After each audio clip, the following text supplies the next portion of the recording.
Welcome to the Here's Waldo podcast, where we sit down with top visionaries and creatives in the video game industry.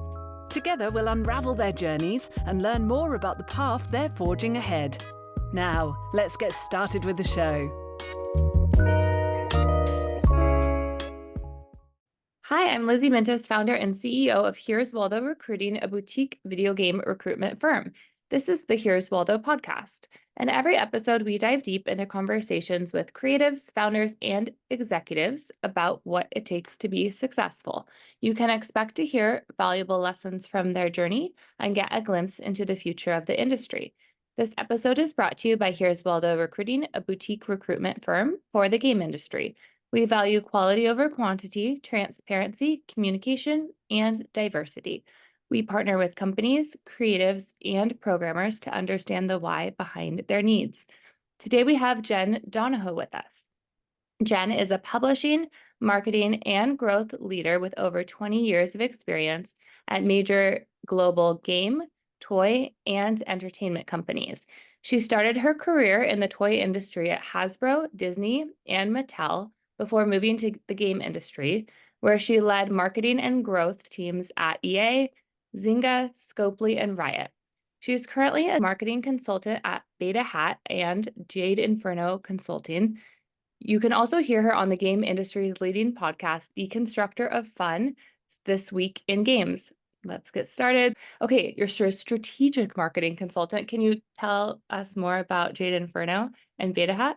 Yeah, I have worked for, quote, the man for most of my career, working for all of the big companies and marketing roles, really aligned with dev teams and making great products for consumers and players. And what had happened most recently is after leaving Riot, a friend of mine from EA called and said, let's do a startup.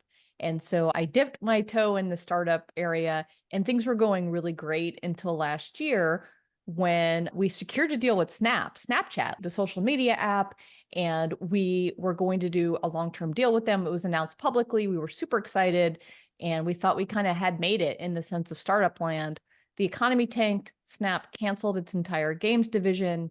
And so at that moment, I realized, while we're trying to figure out how to pivot the startup, let me start a consulting company so that I can help other people and find other ways to expand and even teach people, so to speak.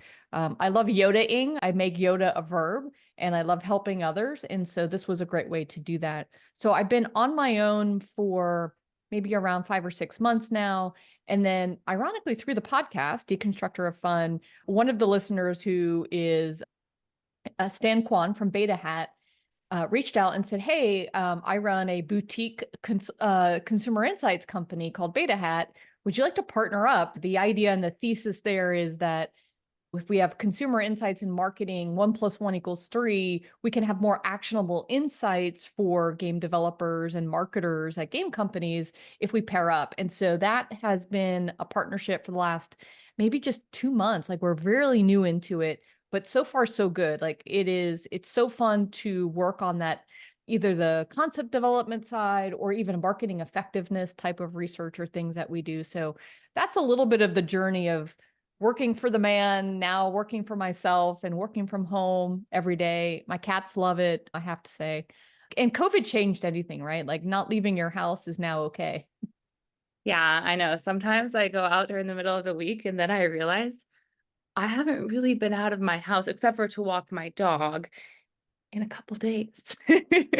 Yes. Yeah, it is a weird feeling to kind of always be sitting in this room, sometimes standing, because I went and, when you do this, you like deck out your room, right? You get like everything that you need to kind of work from home. I actually kind of love it when you're in Los Angeles. I'm based in LA.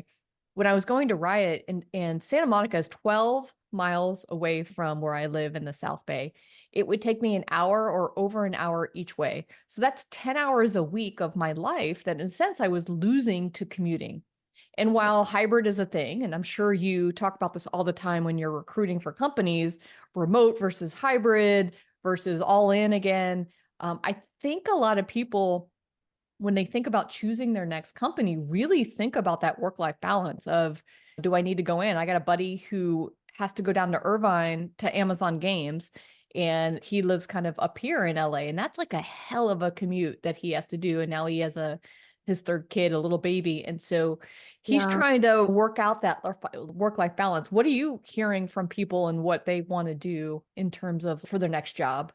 Remote, I think predominantly remote. I did a survey on my LinkedIn and I think 800 people replied and only 3% of people said that they wanted to be in the office, which was shockingly low for 100% in person. I think, I mean, the stats are higher, but my network is really senior-ish people in games. And that is what senior-ish people in games really want. People said hybrid, but then the question is like, what does that mean? Are you going in quarterly? Are you going in monthly? You go in certain days per week. So that was the second, but yeah, we also ran a lot of surveys on Deconstructor of Fun and got kind of like mixed results. It depends on who you're asking for sure, right? The junior people are like, I want to go in and I want free lunch and I want to be mentored. The senior people are like, I want to be like me. I want to be home with my cats and be in my Lululemon pants all day long and not worry about what I'm wearing and not worry about driving. And then you have the owners of the company who are old school and believe that creativity only comes from in-person interactions because those are the people, that's how they grew up and that's how they made games before. So you have to figure out like, how do you balance all of these things? When I was at Riot, I was there during our switch to COVID, right? So during lockdowns, we actually had to launch TFT during the first week of lockdown, which was insane for us because we barely could make Google Meet work back then, let alone figure out how to launch a game. But as we were coming back, we were starting to think about like, what does hybrid mean? And I think Riot eventually settled on, okay, Tuesday, Wednesday, Thursday is when you're in the office and you have a flexible day on Monday and Friday. You can choose to go in or not. I mean, my whole point is unless people actually really commit and really go in, it's a waste of time because if you still have to get on a Zoom with somebody who didn't come in that day, then what's the point? Then you take up all the conference rooms and Zoom.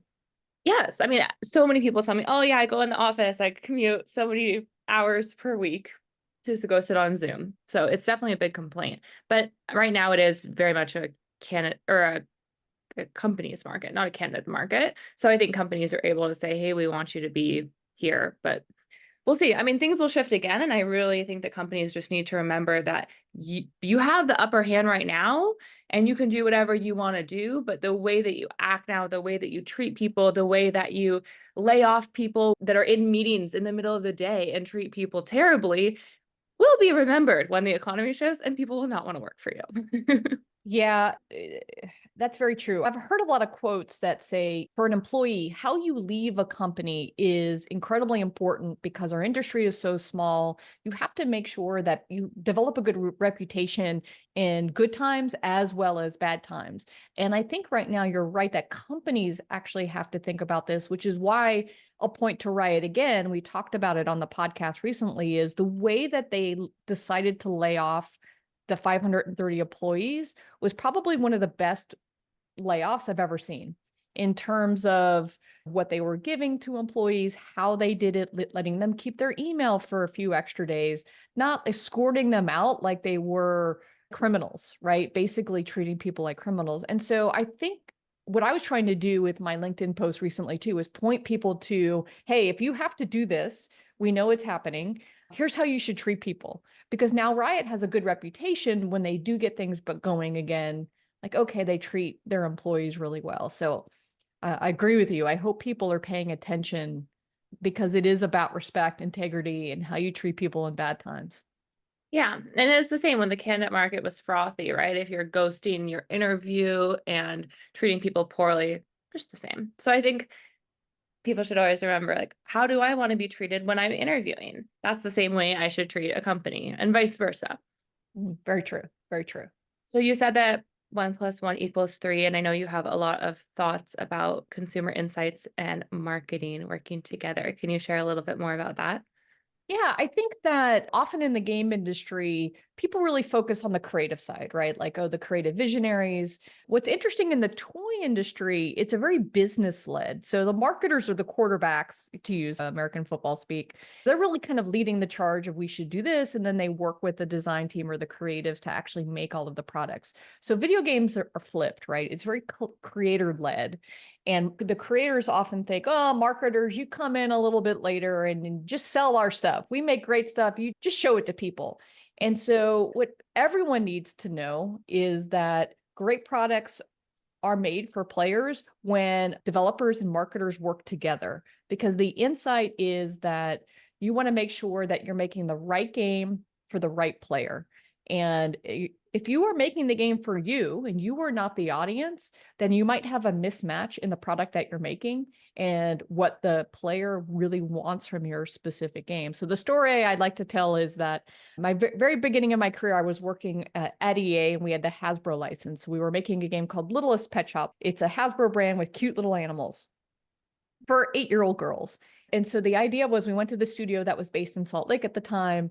And these guys had made like Tiger Woods Golf and The Godfather and very dude-oriented, M-rated games. And so we're like, okay, well, here's the IP. This is going to stretch you. And they're like, oh, yeah, we're going to have the pets battle and they're going to fight it out. And who's the best pet? And I'm like, no, you're making the game for you. That's not how little girls engage with the game. And so they didn't believe me. So we actually had to do a focus group. So speaking of consumer insights, which is let's bring in the audience for the game and tell them your ideas and let's see what they say. If you don't believe me, Jen, as the marketer, let's hear from our audience. So the little girls shit all over this. They were like, what on earth are you bringing me? I don't want to do this at all. That's for my brother. Like, this doesn't make any sense. And what do you want? We want hair play. We want glitter. We want to nurture them. We want to feed them. We want to take care of them. Which, by the way, is everything I told them. But Yeah. that's because I came from the toy industry. So I actually knew the consumer and I know the audience. Luckily, the developers listened and they're like, you're right. The little girls are right. We're making it for them. They went home. All of them had 8-year-old daughters, but they never thought to go and ask their own daughters what they would want from the game experience. So they did that. We ended up making 3 years of Littlest Pet Shop games, probably 8 million units on the DS. We made it at the time on the Nintendo DS. And it was a really lucrative business for us making games for 8-year-old little girls once we had the right game for the right audience. So my advice always to developers, this is how the 1 + 1 = 3 works, is you have your idea, listen to the marketing and the consumer insights, align that with players, and then you can go even higher once you understand if you're making the right game for the right audience. So hopefully that helps a little bit. Yeah, that helps a lot. I can't imagine an 8-year-old girl wanting to do a really battle game, but it helps to hear it from somebody else, I guess, sometimes. Yeah, especially in games, marketers aren't often listened to, right? What I tell a lot of marketers who are growing up in the industry is you have to get your street cred. How do you get your street cred with developers? Because they're going to look at you of like, oh, it's just a marketer. You have to play the game. You have to become as good at the game as the developers. You need to play the competitive set. So what are the games in the competitive space? You have to really kind of hang out and earn their respect. And when you do that, you start to be able to give your opinion and be listened to a little bit more. So this is why I always say 80% of work isn't work, it's relationships. You have to build your relationship with the people that you work with, because everything that we do at work is soft influence. I can't come to a developer and make them do anything. Everything all day long, all I do is use Jedi mind tricks to convince people to do what I would like them to do. And I get to do that because I've established a relationship. I've established trust with them. And that's the key thing to know about, like, how do you have a really successful team when you're hiring for a marketing person on your team, you're hiring for a developer on your team. Do they know how to communicate with others, right? So I think as we talk, as you think about recruiting, as you think about people that you want on your team, asking the right questions around relationship collaboration is incredibly important. In fact, at Riot, we had an entire interview session is dedicated to what we call teamwork and collaboration, where all we do for that 1 hour is ask you questions about that to see if you're the right culture fit for that environment. Do you see something similar when you're talking to all these different companies? What do you think they prioritize besides skill set, right? Well, I think skills are hard, and it also depends on what stage of the product life cycle you're in. If you're going to ship your game soon, you might need an expert to plug and play an X. And you might be less concerned about them being the perfect person opposed to the skill. I think as you get deeper, the personality maybe gets less. I think, yeah, companies just have to learn about what's important to them through trial and error a lot of times. And one man's trash is another man's treasure. Some person is going to do fantastic at a certain company and fail at another company. What I think a common mistake is, if you, let's say you come from Google and you're going to make a startup, and everything at Google is taking care of you, and you did this hiring process at Google. So you're going to go to your new startup and you're going to be like, okay, well, let's run a Google hiring process, except for that you are not Google, and the people that want to work for you are not going to succeed if they have a big company mindset. So I think it's about really, I always talk to people about first understanding what you actually want to accomplish. And it sounds like Riot had, obviously it's a larger company, but very clear parameters on, we're going to test this in this stage, this in this stage. Here's the way that we do it. Here are the questions that we ask. Yes. Here's a chart on how we're going to decide. Because if you don't have that, I had interview feedback from a hiring manager that they didn't like someone's shirt. I'm not kidding. I was deep in the interview process, and that is not an appropriate piece of feedback for the interview. But if you do not define the way in which you're going to look for people and you leave anything up to interpretation, people just don't know how to properly discern. Like, interviewing somebody is also a skill. So I think I see a lot of times that the interviewing of people is not as hashed out as it should be. And I think that's really when the errors happen. Yeah, agree with you on that. We went through even though you're like, right, it's a big company at the time. I think we were at 2,000 people or 2,500 people, which is actually not as big. I think they grew to 5,000 over the pandemic, but we had to have interviewer training because many, many people don't realize that there are legally, especially in the US, questions that you can and you cannot ask people. You cannot make a comment about somebody's appearance, like, not okay, to your example that you just gave. Yeah. Legally not okay. Legally not okay to ask someone's age, if they're married, if they have kids, where they live. So there's legal, and then there's also unconscious bias.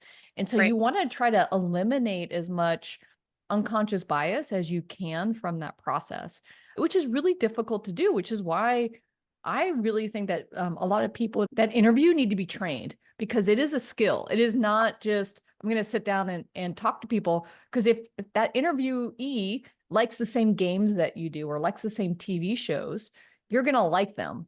Now, because we tend to like people that are like ourselves. So you have to try and look past that to make sure that, okay, are they really fulfilling what you're looking for and what your specific needs are? I always say that I have a bias towards hiring team sport athletes. I played soccer all growing up and in university. And I feel that if you play a team sport, especially for junior people, you come in knowing how to work at work, because on a team, you know what the goal is, you know what your role is, you know how to work with others, you know how to take feedback, you know what it's like to win and what it's like to lose. So you have intrinsically a lot of these skills. And so it is my unconscious bias when I see somebody play the team sport, I'm like, ooh, you're perfect. A little bit of military too. Some of the military folks can have that discipline, and but you have to be careful, because culturally, then some of them only want to take orders. And so you just need to make sure, and that might be great for the role that you have, but you need to make sure that, is that the right kind of skill set for what you're looking for? Anyway, got on a little bit of a tangent for that, but I think it's important. What's your favorite interview question? What do you like to ask? Because I think interview questions are hard, and you have to ask them in an open-ended way. And it's really just about asking the right questions, because if you don't ask the right questions, you're not going to find out the right answer. Yeah, so for me, I always start with like icebreakery kind of stuff. And I try to ask them, what games are they playing? Or I try to get them into a conversation and break them out of, I'm about to regurgitate answers to questions I have practiced for 5 hours looking in front of a mirror, right? We all do it. We all know that we've got our stories and set up. And so I first try to just have a conversation like a human being. And then I'll ask them, like, do you have any questions about the role? Has somebody talked to you about where the role sits inside of the organization? How this fits into the bigger, and they are just blown away when I do this. They're like, Actually, no, I don't know. Could you tell me a little bit more about it? And so then I end up talking a little bit at the beginning, which also sets them at ease, gives them a sense of like, how do they fit in as a puzzle piece? And then I'll usually start with something like, what do you want to be when you grow up? Which is I'm trying to gauge, are they on the right path? Is this role on the right path for what they want to do? And in some cases, by the way, it's not. Yeah. And so I help them because I tell them, like, listen, fit is fit. Fit isn't right or wrong. It just is.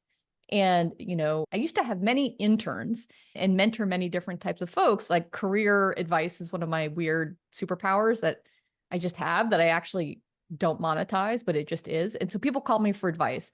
So this one woman called me and she's like, Jen, I really want to get into the game industry. And I'm super excited. I interviewed at EA and I got an offer to do email marketing for EA. And I'm like, congratulations, really exciting.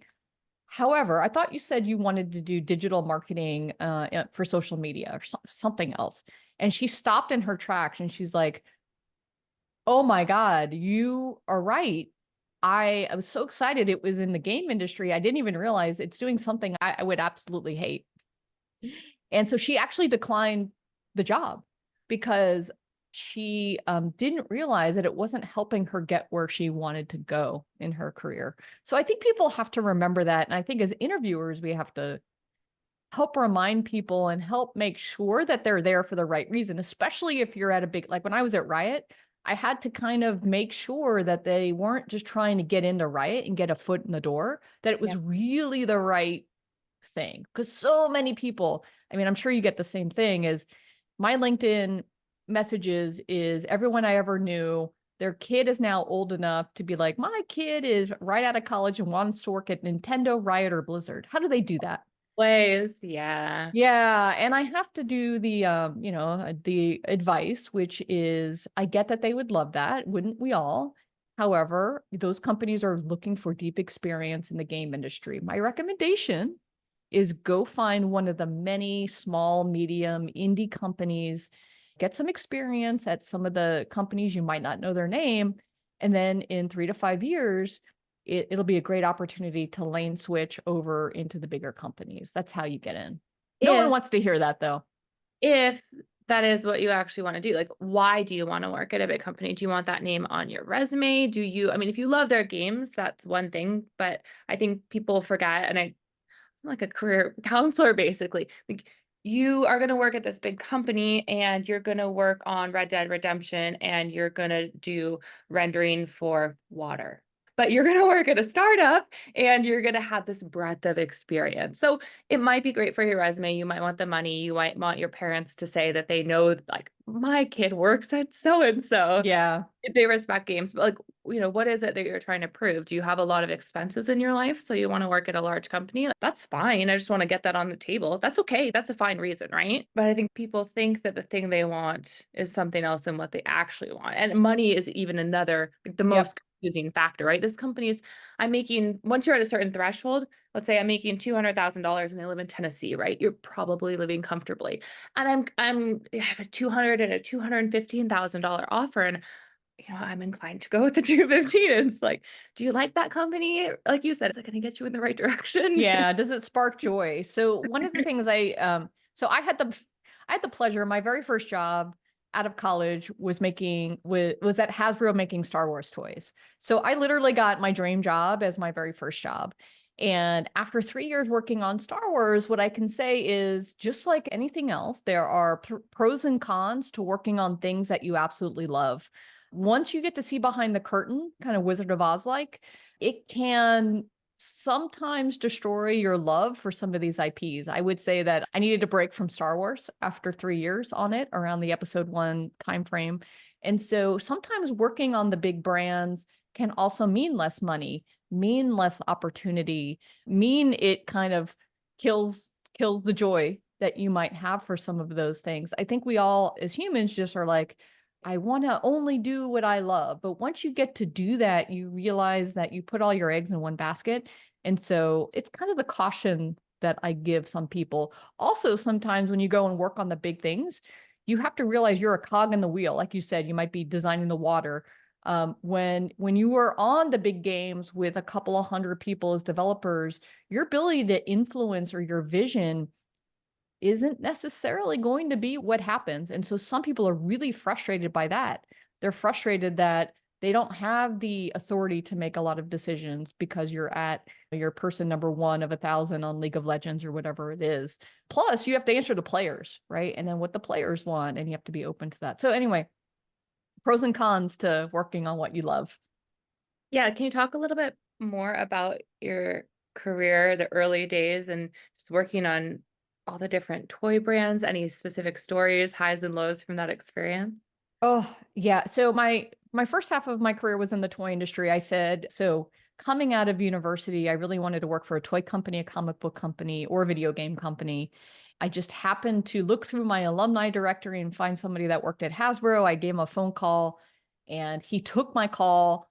And I'm like, how did you get to where you are? And this is unheard of back in the day. There was no LinkedIn. There was no this is when networking wasn't really even a word. And so Rick took my call. He was so lovely. And that call changed my life because that call was in December of my senior year.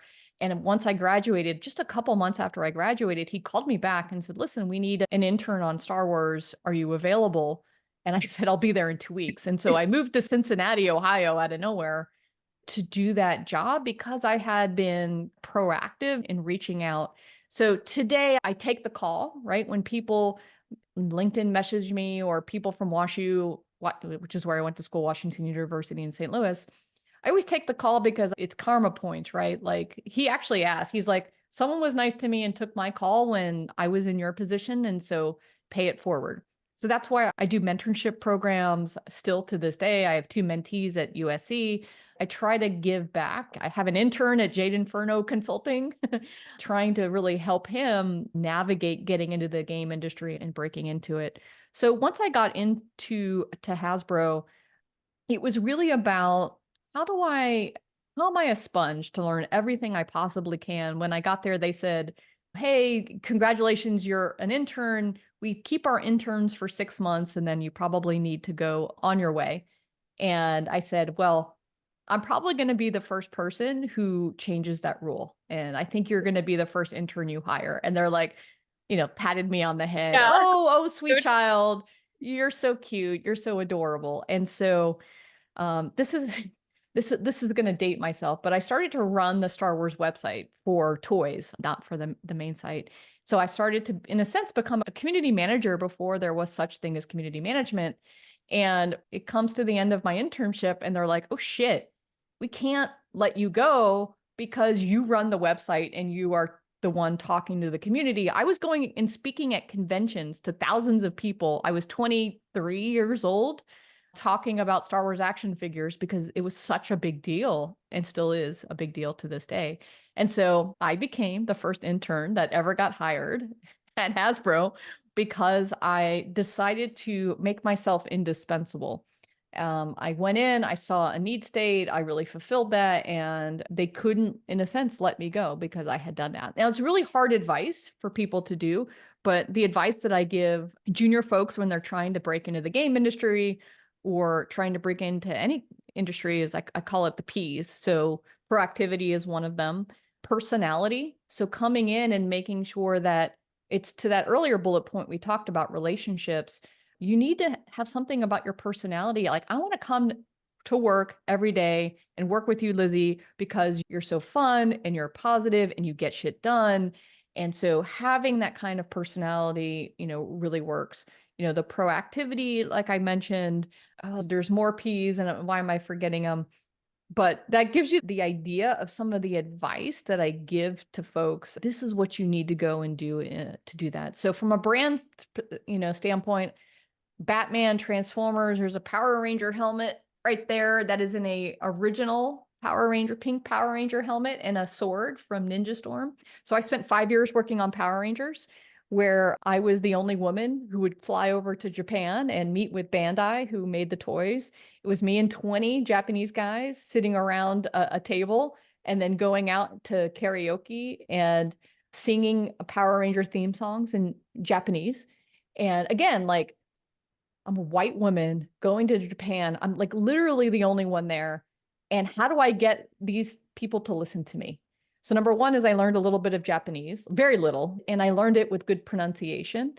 I looked up what they were interested in. So I would talk to them about anime or about Transformers or about some history.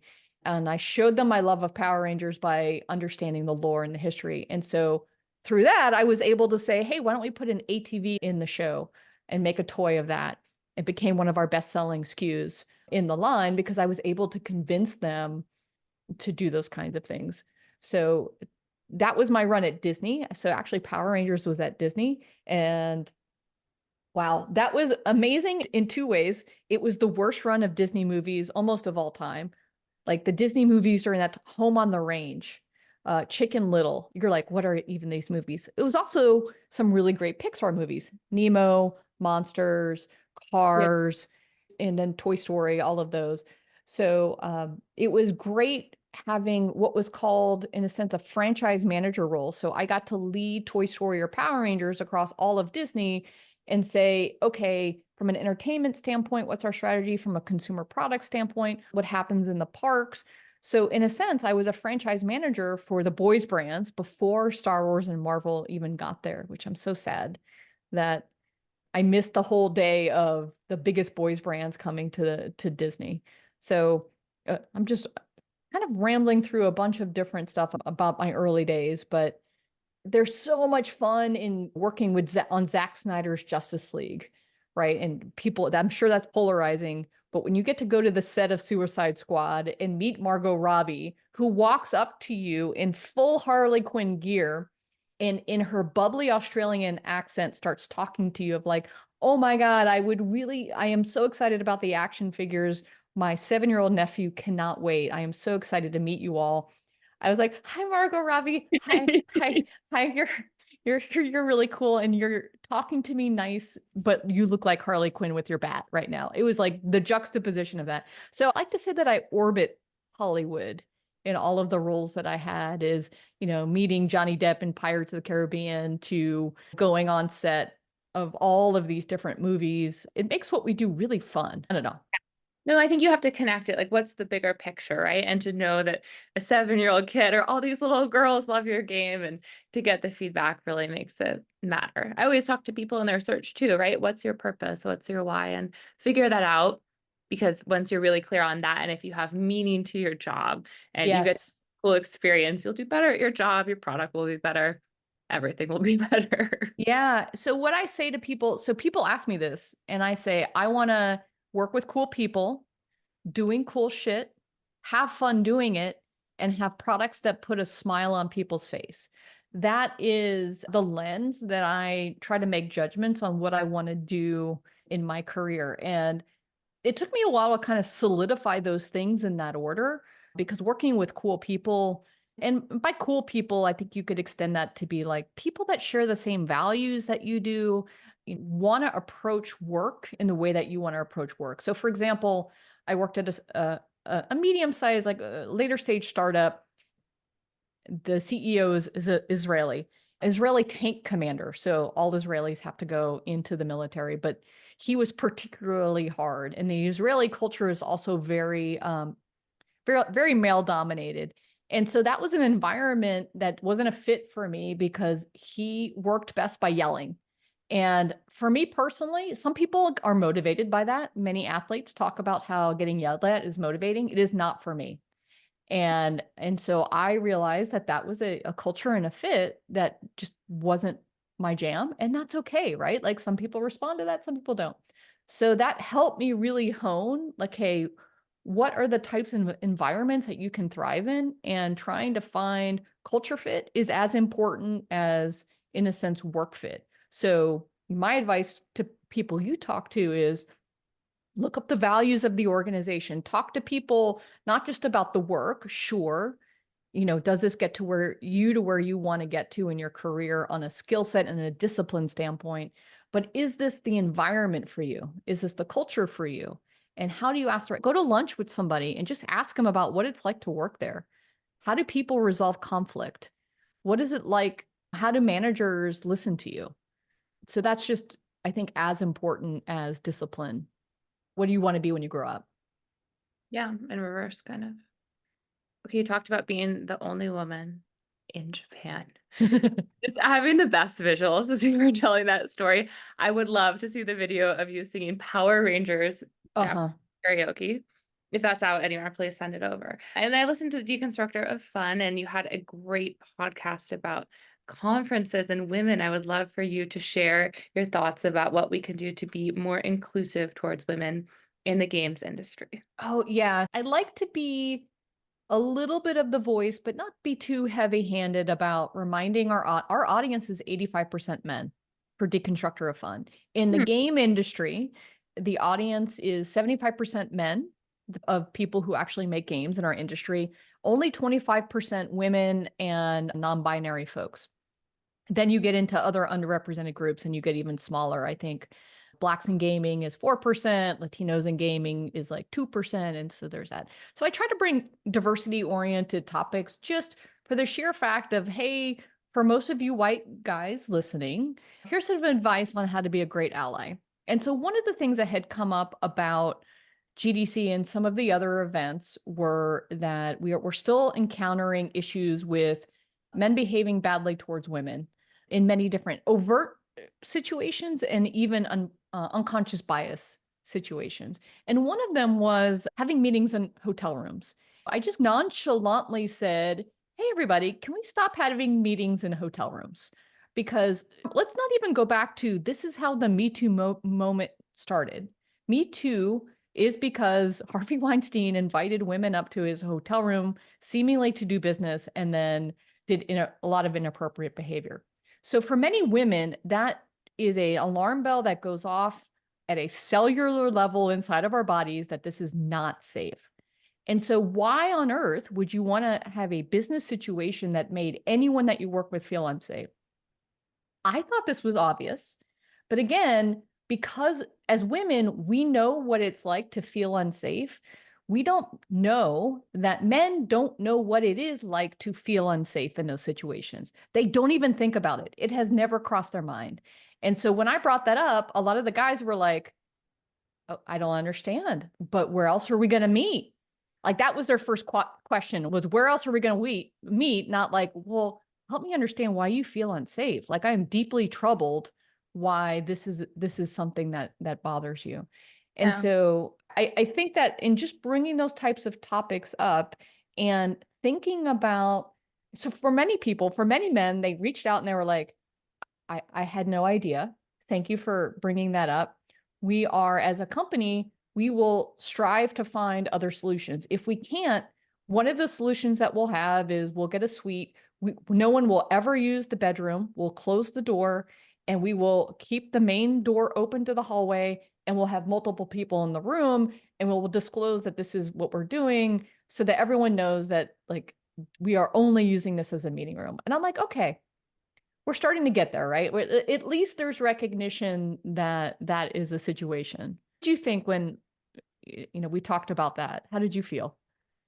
I mean, I'm related. I have somebody say something deeply inappropriate to me at every single conference. And the best part to me is I tell them that I have two small children. Last GDC, I said I had a newborn, and someone followed up if I wanted to winky face go to Vegas with them later. Like, F you. Like, I don't even understand how you made this connection, right? So personally, I always have my guard up and I related to it. I think there were some good points on the podcast. I mean, you don't want to exclude women, right? This is what you don't want to say. Okay, I'm having this meeting in a hotel room. All women feel uncomfortable, so therefore I won't bring any women. That would be the not ideal thing, but I think it's important to, like you said, share what things could make women feel uncomfortable, because I think people don't even realize if you went to DigiPen or Full Sail, probably it's full of men. I mean, it's getting better, right? But you've just been in this environment. And if you don't have a sister or a wife or somebody in your life or a woman that you work with to kind of share that perspective, you really may not know. So what I liked the most was just closing before, hey, unfortunately, we have a hotel suite. It's very normal at every conference. We have a hotel suite. And I just wanted to know if this makes you uncomfortable or not. if it does, I'd love to accommodate. But I think even saying that and even sharing the elephant in the room would make everybody feel a lot safer and a lot more comfortable. And the other point, Yeah. like if you are married and you're a guy listening to this and your wife's like, hey, I'm going to a conference in Germany and I'm having 20 meetings one-on-one with men in hotel rooms. How do you feel about that? Yeah. And that was like a point that I kind of Yeah. made on the podcast. And I think the response that I got from a lot of people was a knee-jerk reaction without them really truly understanding and this kind of goes back to what we talked about earlier, is understanding, are you making the right game for the right players? Here is, are you making the right business decision for the audience, and really understanding what their needs, their motivation, their pain points are.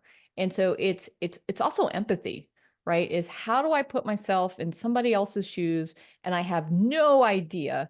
I should go into this, just completely help me learn, completely help me understand where you're coming from. And I think we're getting a lot of that. We're getting a lot of allyship coming from men who are in our industry who are like, I had no idea it was this bad for you. It's not popular to talk about. And I think if you're a woman in games, you don't want to be Harp seen as on it. someone who's harping on it all the time. So it's hard. But in my all women exec game group, it's quite wild to hear the stories about Oh, what women have been through.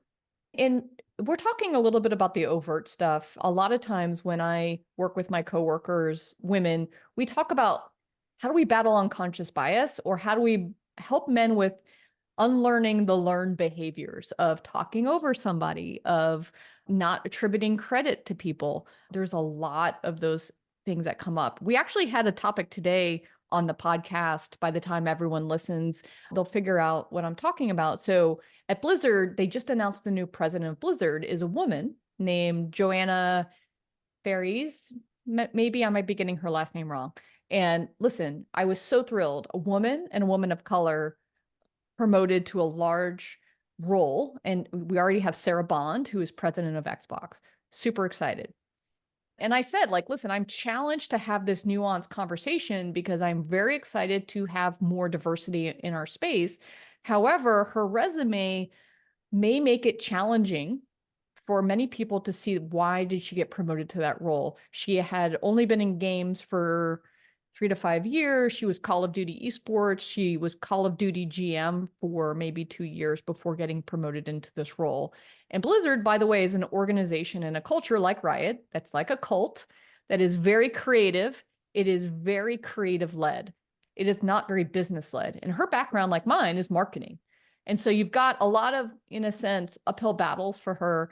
And so we were trying to have the nuanced conversation saying, well, we love seeing diversity, but we also want to see the right people for the right job. And so I was trying to approach this from an angle of, are we going to have allies in place at Blizzard to help level her up, to help support her, and to help promote her?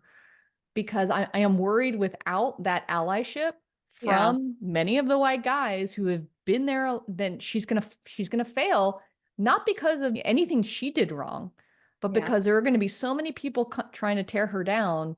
So I hope, and that was my message on the podcast today that comes out tomorrow. I was like, please tell me they have built a support structure for her of allies, of white guys to help her out, because that is needed in that particular case. Yeah. And I think people often think about, wanting to diversify their team because your product does better, you make more money. It's your fiduciary responsibility to your business to make money. And if you would like to make more money, you cannot have a bunch of homogenous group of whatever, like probably it's white guys, right? Yeah. But I think people think about that and they're like, oh, how can I attract people who don't look just like me? But then the part that's often so overlooked is, okay, once I get somebody in place, especially in a leadership role, what is the support system for them? Because it's obviously going to be a lot more challenging due to unconscious bias or even overt bias from different people at the company. Absolutely. Yeah. If there's one thing I wanted people to take away from that pod or from this, is we can't have people that we hire into new companies do it on their own. You Yeah. need to have you need to have an onboarding plan. You need to think about how you're supporting these people. Like when I joined Riot, I did a podcast with, I don't know if you know Sophie Vu, but she does a podcast called Rise and Play. And so she does a lot of like female leadership in games. She's wonderful. She would be a good person for you to talk to. But I talked about how when I joined Riot, I was kind of failing because culturally I had come from Scopely, which was a very profit driven, numbers driven, very aggressive, very male dominated, very testosterone kind of company. At the time, it's a little bit better now. This was 16 to 18. And it could not have been more opposite of Riot's culture, which is collaborative and creative, and everyone gets a voice. While there was a lot of good onboarding for me, I didn't have a good nuance support structure around managing the culture fit and how do you manage teams and how do you think about those things. And so it's always made me really think about that as we onboard new people into the team. You cannot onboard people too much. The more you put into that, the better. As a new employee, you should read the 90-day plan or some book that's like super famous for getting quick wins and building relationships and asking questions. So as a new employee, you should do that. But as existing people, you can't just be like, all right, you're in, and then peace out on them. Yeah, I think like the TLDR of the whole hiring process is, as a company, you have to have every single step thoroughly thought out, hiring through onboarding before you even really begin, ideally. Who are we hiring? Who do I want? What is it that I like about them? How will I decide that? Once they get in the door, how will I support them? And what is my plan? Opposed to just flying by the seat of your pants.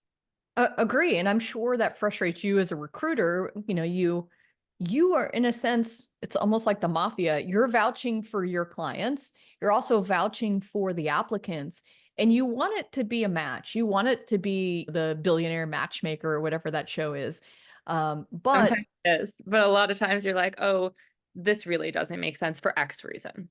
yeah, and that can be the case. And I think good advice to companies is talk about the onboarding process in your interview. Talk about how you welcome people in, because yes, it is in a sense, a company driven market right now because of all of the crazy layoffs. You may feel like, oh, I don't have to do that. They're lucky to have a job. But again, you don't want those people to come in and then be disgruntled and then have turnover very quickly either, because nothing is more of a waste of time and a loss of money than hiring someone and then offboarding them pretty quickly. Like, what a waste. The biggest waste, yeah. People don't really think about that enough. Okay, I have one final question. I'd love to hear your thoughts on 2024 marketing strategies. It's kind of a big question to end with. And where you see that going in the next couple of years. There's so many changes to the game industry. Yeah, it is difficult to be a marketer in the games industry right now. I just came out of I went to Snap. They had a big event with AppsFlyer talking about some of their changes. So I think you're going to see some improvement in a lot of the UA channels. You're starting to see a little bit more happen with Apple, and the Scan network is starting to get a little bit better in terms of the ability to reach players. I think you're still seeing a lot with influencers and streamers being probably one of the biggest ways that you can go out and attract people. I'm talking to lots of people who want to start startups that are purely to kind of go after that market of like, how do I match publishers and streamers together? Yeah. Some of them exist already. Some of them are going to be new ideas. So I think those are important. I encourage people to look at IP. How do you reduce risk in the coming couple of years? And leveraging IP is a great way to do that. It can help drive awareness for you. Connected TV, I think for some of the bigger games, not smaller games, some of the bigger games, I talked about like Amazon TV is by default, everyone is being shown ads on Amazon Prime TV as of right now. I opted to pay the $2.99 because I hate ads myself. And so I got the email verification. So I now know if you want to buy an ad on Amazon, and they have QR codes, they have things that are going to be really helpful if you're trying to get somebody to the mobile device. Anyway, lots going on there. We're going to have an Istanbul Game Summit with Google. It's called Think Istanbul Game Summit. That's coming up on March 7th. If you happen to want to go see us in Istanbul, it's going to be super awesome. Like the entire Deconstructor of Fun crew is going to be there. We're going to talk through strategies. I'm going to talk to Scopely and get them to talk about some of the Monopoly Go success.